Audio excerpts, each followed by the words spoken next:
महाबोधि महाविहार का जो आंदोलन चला था उस जीवन लेकर के मैंने वहाँ पर काम किया हूँ। ये महाबोधि विहार आंदोलन ये मेरे जीवन में सबसे बड़ा प्रश्न है और इसको मैं कोई भी हालत में इस प्रश्न को पूरा करने के लिए मैं समर्थन करने के लिए तैयार हूँ। बाबा जी उनके पत्नी के साथ बुद्धिस्ट सेमिनरी में आए थे और एक रात एक दिन मेरे साथ रहे, हमारी चर्चा हो गई और उनके पास इस तरह से कागजात है, इस तरह से उनके पास प्रूफ है। उन्होंने बताया मुझे आंदोलन छेड़ा है, वो एक तरह से आंदोलन में रिजल्ट आएगा।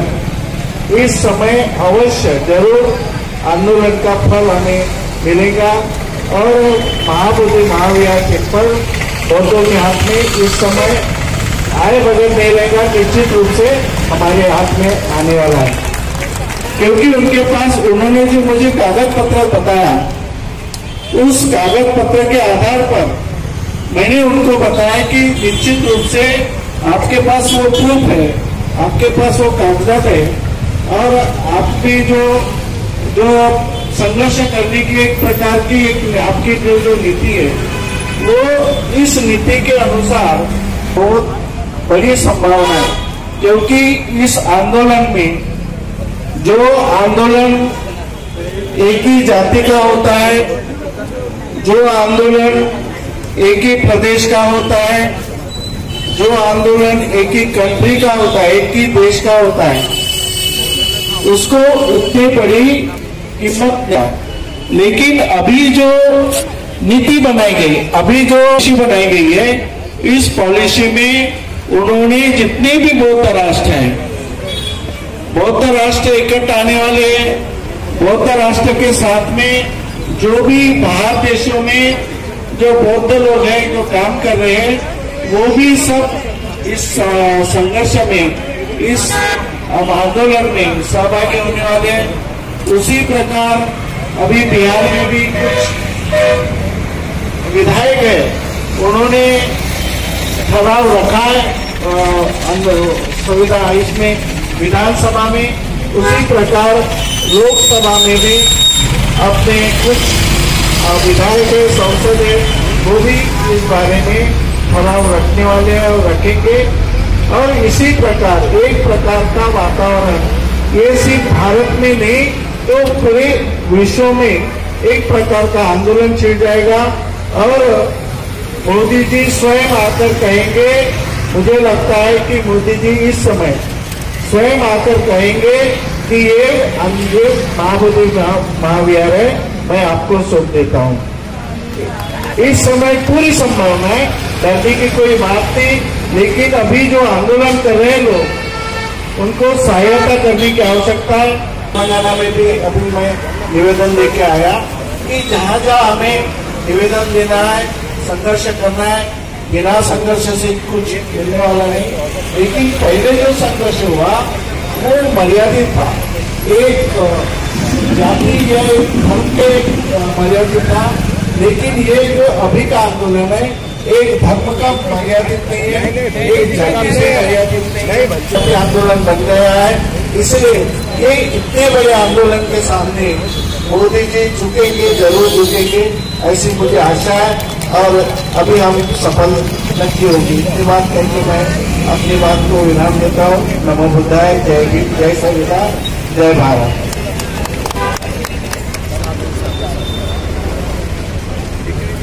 धन्यवाद बंधू जी।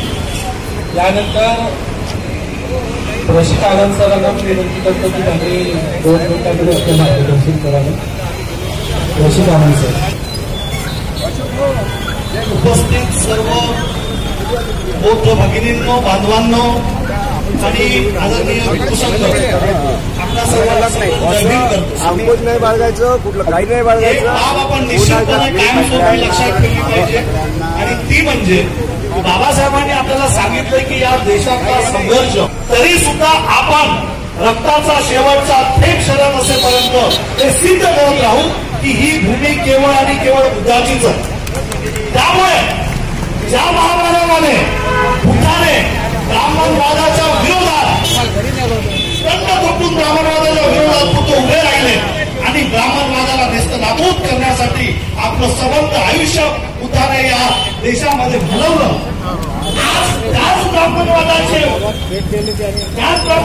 पुढे घेऊन जाणारी माणसं महाबोधी महाविहार त्या कमिटीमध्ये त्या तिथेशी काम करतात आणि एक बौद्धवादाला खऱ्या अर्थाने बौद्धवादाचे कलर विडंबन आहे. आपण लक्षात घेतली पाहिजे की ज्या महापुरुषाने ब्राह्मणवादाला कायमस्वरूपी नेस्तनाबूद आपल्यासोबत ठेवले होते आणि त्या अनुषंगाने या देशामध्ये मैत्री स्वातंत्र्य ही बाब आपण अत्यंत गांभीर्याने लक्षात घेतली पाहिजे. बाबासाहेब आंबेडकरांचा आम्हाला सांगणं आहे, आम्ही अद्यापही ते विसरलेलो नाही. सध्या जर न्याय हक्काच्या आड येत असेल तर बंड करून उठलं पाहिजे की बाबासाहेब आंबेडकरांनी सांगितलेला हा जो आम्हाला त्याची शिकवण आहे ती कायमस्वरूपी आमच्या ध्यानीमनी आहे. त्यामुळे 1949चा हा जो पीटी ऍक्ट आहे हा रद्द झालाच पाहिजे आणि एकंदरीतपणे का देण्यात आला पाहिजे. तुम्हाला सांगायला मला आनंद होईल, बाबासाहेब आंबेडकरांच्या व्यक्तिगत लायब्ररीमध्ये त्यांच्याकडे त्यांचं एक पुस्तक होतं. ते पुस्तक Bodh Gaya temple act 1935 Congress and महासभा यांची मतं आणि नामवंत भारतीय आणि युरोपियन यांची त्याबाबतची मतं असं एक पुस्तक त्या कालखंडामध्ये काढण्यात आलं होतं. ते पुस्तक बाबासाहेबांच्या संग्रही सिद्धार्थ कॉलेजची जी लायब्ररी आहे मुंबईला तिथे अजूनही आहे. सांगायचं तात्पर्य हे की बाबासाहेब सुद्धा या विषयावर अत्यंत गांभीर्याने लक्ष देऊन होते. प्रश्न असा झाला की 1956ला या क्रांतीभूमीमध्ये या नगरीमध्ये दीक्षा घेतल्याच्या नंतर अवघ्या 1.5 महिन्यामध्ये बाबासाहेब आपल्यातून निघून गेले. अन्यथा हा लढा कधीच निकालात काढला असता.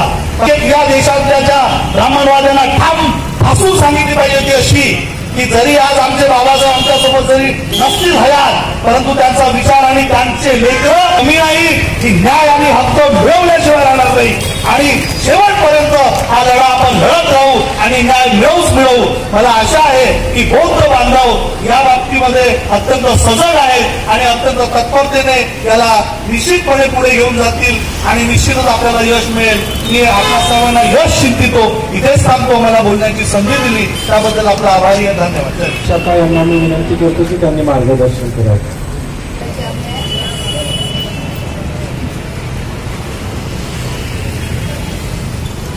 नमो तस्स भगवतो अरहतो सम्मा सम्बुद्धस्स.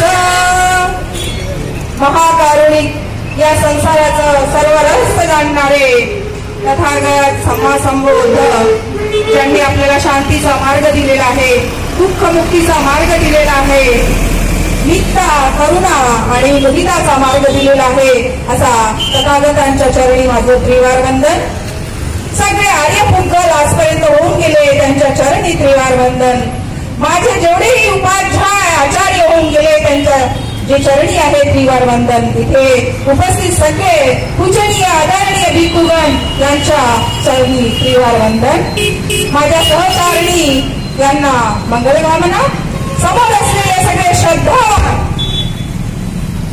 उपस्थित असलेले सगळे श्रद्धावान उपासक उपासिकांनो, पुण्यवान उपासक उपासिकांनो, आजचा जो हा प्रसंग आलेला आहे आपल्या या महाबोधी महाविहारांचा, या आंदोलनामध्ये आपल्याला तन मन धन या सर्व प्रकारे मदत करायचं आहे. एवढंच नाही तर आपल्यासोबत काही जण पण घेऊन आपल्याला मदत करावं लागेल. अर्थात आपल्याला जे काही ओळखीचे आपले लोक आहेत जे इथपर्यंत आता पोहोचू शकले नाही त्या सर्वांना सोबत घेऊन आपल्याला हा लढा लढायचा आहे.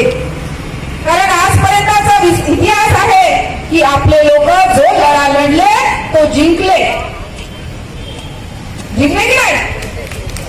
मराठा विरुद्ध असो किंवा सरकार विरुद्ध असो आपण हे लढे जिंकलेले आहे आणि हा लढा सुद्धा आपण जिंकणार आहोत. कारण तुमची सगळ्यांची साथ राहणार आहे, पूर्ण भारताची साथ राहणार आहे. भारतच नाही तर पूर्ण विश्वाची आपल्याला आज साथ आहे. सगळीकडून बंड उठते आहे. सगळेही जे काही वृद्धराष्ट्र यांच्याकडून आपल्यापर्यंत निरोप पोहोचते आहे की तुम्ही पुढे व्हा, आम्ही पण येतो आहे. आणि हा जो बुद्धांचा आपल्याला जो दिलेला वारसा आहे तो सांभाळून ठेवा. पण ना तन मन धन जन या हिशोब बुद्धांनी सांगितलेली जातकथा सांगते. जातकथा म्हणजे ती स्पष्ट घटनाच आहे. तुम्हाला माहित आहे की बुद्धकालीन वेळी निगंधनाथ बुद्ध हे त्या शहराच्या बाजूला भगवंताची जागा, त्या जागेवर काही परिवाजक त्यांचा डोळा. कारण काय की भगवंताचं वाढतं वर्चस्व आणि त्यांचं घट्ट श्रद्धा. तर त्या परिवाजकांनी भगवंताच्या शेजारी असलेल्या जमिनीला काबीज केलं मठ बनवायला. आपल्या भगवंतांना माहित पडलं की बाजूला आलेले आहे, सगळे भिक्खू सांगायला लागले की आपल्या जागेवर त्यांनी कब्जा केलेला आहे आणि मठांची सुरुवात करत आहे. तेव्हा भगवंतांनी राजाला पाचारण केले, आपल्या भिक्खूंना पाठवले. पण राजांनी त्यांच्याकडून काय घेतली होती? लाच. त्याच्यामुळे राजा काही यायला तयारच नाही. मोठे मोठे भिक्खू पाठवले, राजा काही आला नाही. स्वतः भगवंत गेले तेव्हा राजांनी पाहिले, अरे भगवंत येत आहे. उठून भगवंतांना त्यांनी वंदन केले, बसायला आसन दिला आणि भगवंतांना म्हणतात, भगवंत तुम्ही कसे काय आले? भगवंत माहिती आहे ते काही बोलले नाही, चुपचाप राहिले. भगवंत म्हणतात, मी तुम्हाला एक जातक कथा सांगतो. ते म्हणाले, सांगा भगवंत. ते म्हणाले की वाराणसीचा राजा हा काही काळ जो होता तर एक दोन प्रकारचे संन्यासी होते, एक भिक्खू होते आणि दुसरे है ना, असेच जसे ते निगंधनाथ पुराचे होते. तर एकदा ते काय केले, त्यांनी वर्षवासासाठी एक जागा निवडली. भिक्खूंनी एक जागा निवडली, त्याच्या समोर दुसरे जे काही परिवारक होते त्यांनी जागा निवडली. दोन्हीकडे खूप घनदाट असे बोधी वृक्ष होते. आणि त्याच्यानंतर त्यांनी आपली साधना केली, परत गेल्यानंतर पुढच्या वर्षी आल्यावर त्यांनी पाहिलं की एक जे बोधी वृक्ष आहे ते वाळून गेलेले आहे. ते दुसरे परिवारक होते, त्यांनी काय केली, बुद्धांचे जे अनुयायी होते त्यांच्या झाडाखाली जाऊन बसले. पण ती जागा भिक्खूंची होती. नंतर भिक्खू आले, त्यांनी म्हटलं ही जागा आमची आहे, आम्ही स्वतः तिथे बसतो प्रत्येक वर्षी. ते म्हणाले की नाही, ही जागा आमची आहे, तुमची नाही. आम्ही पहिले आलो, आम्ही पहिली जागा धरली. तेव्हा काय झालं होतं की तेव्हाही त्या राजाला त्या लोकांनी काय दिले होते, सोन्याचे रथ. त्या सोन्याच्या रथापायी तो राजा लालचीने त्यांना ती जागा दिली. जेव्हा भिक्खू गेले, भिक्खूंनी काय केलं, भिक्खूंनी त्यांना रथाचे पहिये दिले सोन्याचे. ते म्हणतात मग आता जागा तर तुमची. पण त्या दोघाही परिवारकांनी विचार केला की आमचा रस्ता शांतीचा, आमचा रस्ता आम्हाला काय करायचं आहे, दुःखातून मुक्त व्हायचं आहे. पण आपण या कशा गलिच्छ रस्त्यावर पडलेलो आहोत. दोघेही परिवारक ते सोडून गेले. तो राज्य बुडून गेला, सुनामीने बुडून गेला. भगवंत म्हणतात अशा अकुशल राजाचं विपरिणाम असं दुःखात होते. तेव्हा ते राजा म्हणतात, भगवंत तुम्ही खरे बोलता. त्यांनी त्या परिवारकांना निवडणुकीताना तिथून जायला सांगितले आणि भगवंताचा तिथे मठ म्हणजे आपला विहार जो आहे तो कायम राहिला. तर आज हे सांगायचं तात्पर्य आहे की सरकाराला आपल्याला तेच सांगायचं आहे की जागा आमची आहे आणि तुम्ही लाचलुचपत घेऊन त्या ब्राह्मणाला दिली आहे. कारण त्याचा एक भाग तुमच्यापर्यंत तो येत असेल. मग जर तुम्ही असं अकुशल करत असाल तर तुमच्यावरही गाज येणार. गाज कशी आहे, त्यांचं सरकार पडणार, हीच गाज मोठी असेल त्यांच्यावर, असेल की नाही. मग जर तुम्हाला तुमचं सरकार जर साबूत ठेवायचं असेल तर आम्हाला आमचा बुद्ध विहार द्यावा, आम्हाला आमचे बुद्ध द्यावे. कारण बुद्ध आमचे आहेत. बाबासाहेब आंबेडकरांनी अभ्यास केला धर्माचा आणि आपल्याला सम्मा संबुद्ध मध्यम मार्गाचे थेरावादाचे दिले. का दिले? कारण आपली जे काही लोक आहेत तळागाळातले जे काही लोकांच्या म्हणण्यापेक्षा ब्राह्मणवादाच्या अन्यायात फसलेले आहेत ते कसे बरोबर निघतील याचा संपूर्ण अभ्यास करून आपल्याला त्यांनी सर्वोच्च असं बुद्ध धर्म दिलेला आहे. आणि धर्माचा आपल्याला काय करायचं आहे? राखून ठेवायचं आहे. येणाऱ्या पिढीसाठी आपल्याला ते बुद्ध विहार